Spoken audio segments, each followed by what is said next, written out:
को संत गाडगे को नरेंद्र मोदी और भारतीय जनता पार्टी नहीं जानते। बाबा साहब अम्बेडकर ने 3 गुरु माने, लेकिन संत गाडगे महाराज को भी उन्होंने एक तरीके से गुरु की तरह माना। जिस तरीके से लोग कुंभ में मोक्ष प्राप्त करने के लिए जा रहे हैं, वो समझ रहे हैं शायद हमारा जीवन बदल जाएगा। मस्जिद से घिन नहीं और मंदिर से नहीं प्यार, संत रविदास के जो वचन हैं वो आग के गोले के समान है, उन्हें पहचाना नामुमकिन है। जिनके संग अत्याचार या भेदभाव होता था, इन लोगों को समान रूप से मिलना चाहिए। तो बाबा साहब डॉक्टर भीमराव अम्बेडकर ने उनकी बाणी के आशय को, अर्थ को समझा। छोटी जात के लोग जाते थे और उनको पंढरपुर के मंदिर में प्रवेश करने नहीं दिया जाता था। उनको लगता है कि हिंदुओं में नफरत हो जाएगी, हिंदू के लोग पचा नहीं पाएंगे। दो में अल्लाह हर नहीं, कह रविदास चमार। जिस तरीके की संतराम बीए प्रजापति लोग कम जानते हैं, नाम सुना हुआ है, वैचारिक लोग हैं, ये लोग सब जानते हैं, लेकिन अधिकतर लोग जैसी उनकी ख्याति होनी चाहिए वैसे लोगों में ये नहीं है। तो उन्होंने कहा था चला जाऊंगा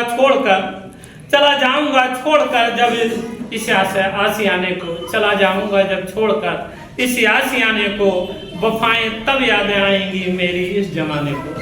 उनकी वफाएं उनके ना रहने पे याद आएंगी, जो उन्होंने आशंका व्यक्त की थी। और बाबा हमारे संत गाडगे 23 फरवरी को उनकी भी जयंती का कार्यक्रम है।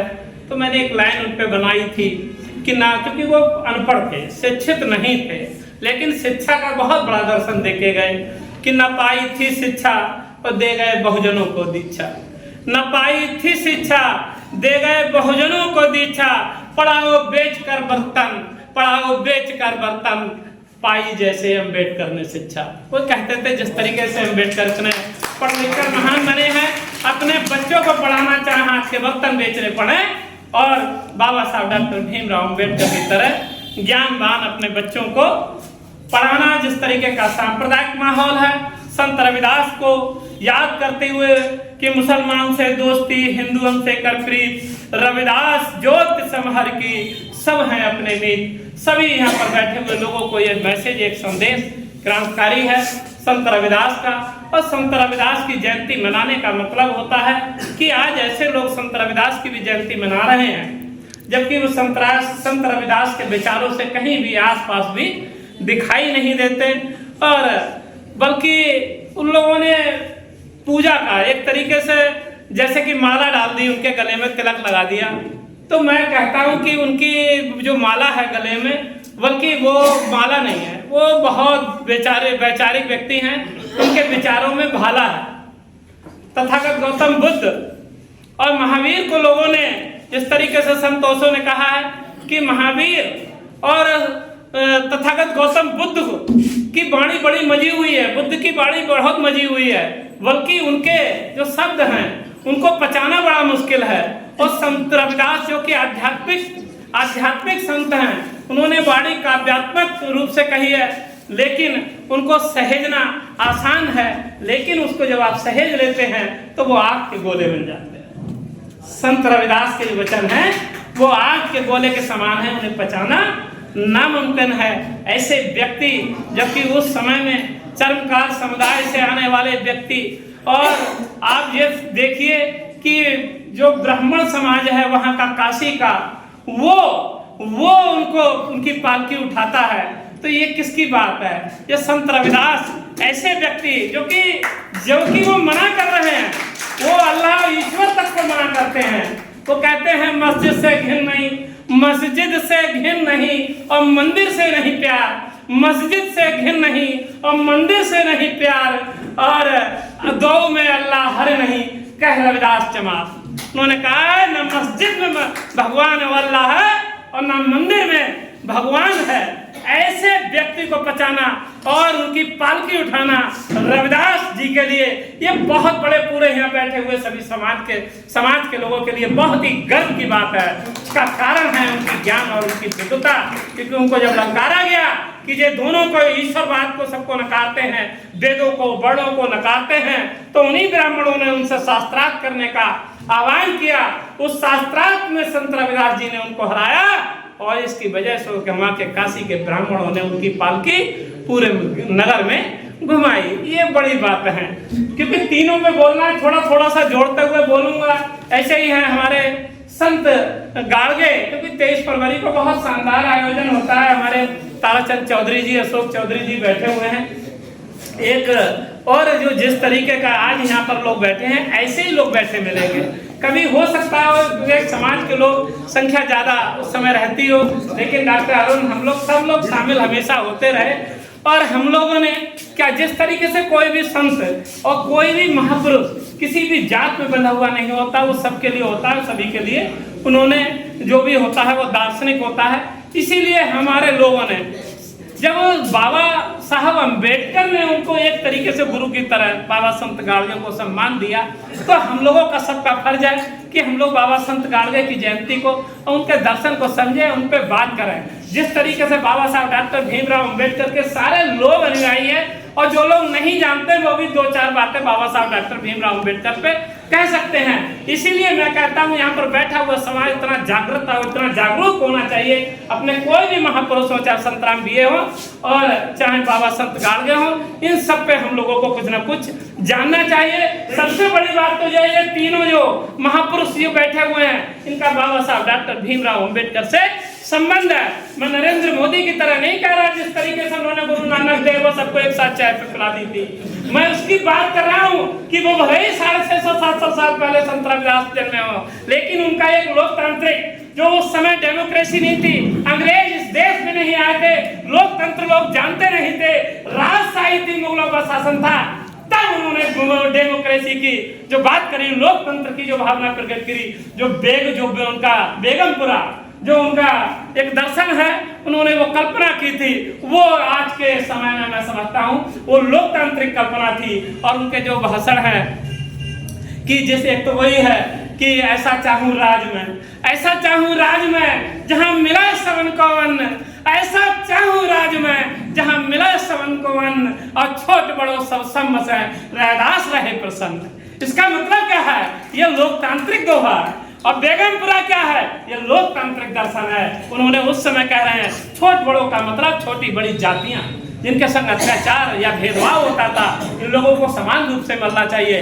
आज 5 किलो का राशन देके नरेंद्र मोदी सबका साथ और सबका विकास कर रहे हैं। उस समय भी खाने की समस्याएं थी, जो परेशानी थी, तभी उन्होंने कहा था सबको अन्न मिलना चाहिए। ये लोकतांत्रिक दर्शन है। ये बाबा साहब डॉक्टर भीमराव अम्बेडकर ने, मैं इसलिए कह रहा हूँ कि बाबा साहब डॉक्टर भीमराव अम्बेडकर से जुड़ा दर्शन है। तो बाबा साहब डॉक्टर भीमराव अम्बेडकर ने उनकी बाणी के आशय को, अर्थ को समझा और संविधान में शामिल करने का काम किया। और हम लोग को आर्टिकल 14 की वजह से समान नागरिक बनाने का सम्मान देने का बाबा साहब डॉक्टर भीमराव अम्बेडकर और संविधान निर्माताओं ने किया। आज कोई छोट बड़ो, आज कम से कम हम लोग संवैधानिक रूप से तो एक हैं और समान हैं, और वोट के अधिकार से, राजनीतिक रूप से हम लोग एक हैं। ये संविधान में बाबा साहब डॉक्टर भीमराव अम्बेडकर ने उनको, हम लोगों को, संत रविदास की वाणी को उसमें संविधान में जोड़ने का काम किया। ऐसे मैं बात बताना चाहता हूँ बाबा संत गाड़गे की।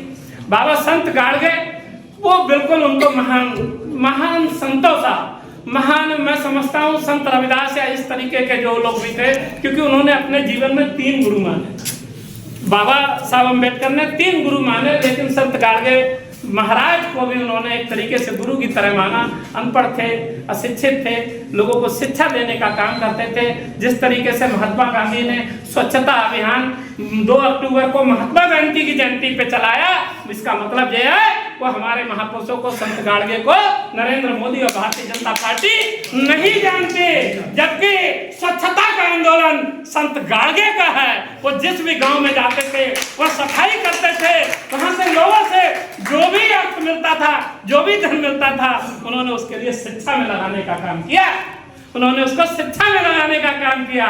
महात्मा गांधी ने जो भी हरिजनों के नाम पे पैसा लिया, वो लोगों में, अपने लोगों में और वकीलों में पैसा बांटने का काम किया। संत गाड़गे ने कम से कम ऐसा नहीं किया। उनका बहुत बड़ा धर्म, बहुत बड़ा एक अर्थ है, उसको समझने की आवश्यकता है। पंढरपुर के मंदिर में दलित और पिछड़े समाज के लोग जाया करते थे, वो बहुत बड़ा महाराष्ट्र का स्थल है। वहां पे लोगों को जाते हैं, जिस तरीके से लोग कुंभ में मोक्ष प्राप्त करने के लिए जा रहे हैं, वो समझ रहे हैं शायद हमारा जीवन बदल जाएगा, हम लोग परिवर्तित रूप में आ जाएंगे। हो सकता है दलित, खटीक, वाल्मीकि ये इसलिए जा रहे हैं कि हो सकता है उन्हें लगता है हम ब्राह्मण बन जाएंगे इस जन्म में, ना सही तो अगले जन्म में। मैं इसलिए ये कहना चाहता हूँ कि जो पंढरपुर उनकी धर्मशाला थी, वो संत गाडगे ने इसलिए बनवाई थी कि वहाँ छोटी जात के लोग जाते थे और उनको पंढरपुर के मंदिर में प्रवेश करने नहीं दिया जाता था। वो किलोमीटर दूर से दर्शन करते थे और बरसात के दिन होते थे, हैजा प्लेग और बारिश से बच्चे औरतें नहाते हुए अपने जीवन को बदलने के लिए जाते थे। संत गाडगे ने समझा कि ये मानेंगे तो है नहीं, लेकिन इनका सुरक्षा मेरे अपने लोग हैं, करना मेरा काम है। तो उन्होंने एक चंदे से जो पंढरपुर में धर्मशाला बनवाई, वो अछूतों के लिए, पिछड़ों के लिए बनवाई।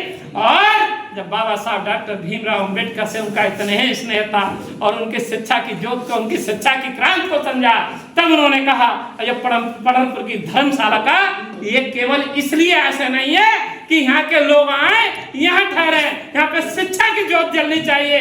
इसीलिए the people education of society of India Baba Saheb doctor Bhimrao Ambedkar की पंढरपुर की धर्मशाला संत गाडगे ने उनको दान कर दी। मैं समझ रहा हूँ वक्ता बहुत है, मैं केवल एक बात कहते हुए संतराम बीए पे, अगर मैं नहीं कहूँगा तो कौन कहेगा, संतराम बीए पे एक बात कहते हुए कि जो आप लोग जो समझ रहे हैं, जो आज के लोग हैं, जिस तरीके से धार्मिक आयोजन हो रहे हैं, इस बात को समझना बहुत जरूरी है। जैसे अभी हमारे प्रजापति जी ने भी बताया और लगभग लोग यही सब जानते हैं कि जो एक आयोजन होना था जात पात तोड़क मंडल का, उसमें बाबा साहब डॉक्टर भीमराव अंबेडकर के विचार उन्हें जब उनके भाषण मंगा लेते हैं, उनको लगता है कि हिंदुओं में नफरत हो जाएगी, हिंदू के लोग पचा नहीं पाएंगे लाहौर का वो, इसीलिए वो जात पात तोड़क मंडल ने वो जो अधिवेशन था वो समाप्त किया। बाबा साहब डॉक्टर भीमराव अंबेडकर से थोड़ा अपने वचनों में हेर फेर करवाना चाहते थे, लेकिन बाबा साहब डॉक्टर भीमराव अंबेडकर जैसा विद्वान व्यक्ति, वो किसी के कहने से या को भाषण देने के लिए वो इतने आतुर और उतावले नहीं, जैसे कि मैं रहता हूँ अक्सर, तो इतने उतावले और आतुर नहीं कि उन्हें बुलाया जाए। तो इसीलिए उन्होंने उसको मना, एक कोमा तक हटाने से मना किया। और वो पुस्तक सभी लोग जानते हैं, एनहिलेशन ऑफ द कास्ट, आप सबके बीच में है। ये बहुत बड़ी क्रांतिकारी किताब है जाति पात का, जाति पात बीज नाशक जो है जात पात की, बाबा साहब डॉक्टर भीमराव अंबेडकर के यहाँ पर बैठे हुए लोगों को भले ही आप लोगों के बहुत ही महापुरुषों की पुस्तकें हों, लेकिन इसको पढ़ना चाहिए संतराम बीए, और इन सबको आपकी पूरी बात समझ में आ जाएगी।